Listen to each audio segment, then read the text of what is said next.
Let's take you live to Mitchinbury in Sydney's west of New South Wales. Western New South Wales, I should say. The New South Wales Premier Dominic Perrottet on the campaign trail is taking questions about shutting down Parliament at the moment. Let's see if he gets to some energy questions. Here in New South Wales, the lowest unemployment rate in the country. If you want a job in our great state, you can get a job. That won't be the case under Labor. Budget black holes lead to cutting services, projects being slashed, and that has a real impact. And that's the point of today as well with our long-term economic plan. We have to deliver in the short term. We have to provide support for families today, but we also have to set up our children's financial security in the future. And I want to make that point very clearly. We deal with the challenges today, but we have a dual horizon here. We need to make sure that our children have more opportunity and prosperity than we do.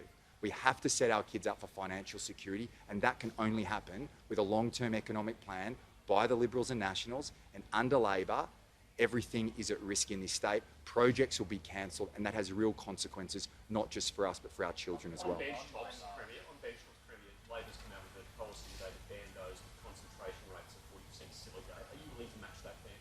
Well, we're open to that, but ultimately this needs to be done at a federal level through National Cabinet, and we'll work very closely with the federal government in relation to it. It's something that there should be national consistency across the board, and I'll work very closely with state premiers and chief ministers in relation to that issue. But I think it's certainly something, obviously, we don't control the borders, and it's important that we work together on this nationally, and that's what we'll do with the federal government. Okay, Tom and then Chris. The wages issue in Labor, do you think that there could be a connection between increasing wages and exacerbating inflation? Well, we've always had a measured approach when it comes to wages policy in New South Wales. Now, over the years, we have paid public sector increases above private sector increases.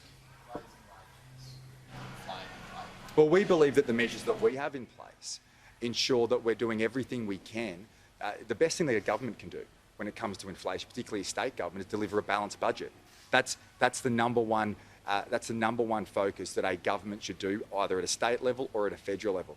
And in addition to that, that the investments that you're making as a state are not inflationary, whilst at the same time putting downward pressure on household budgets. And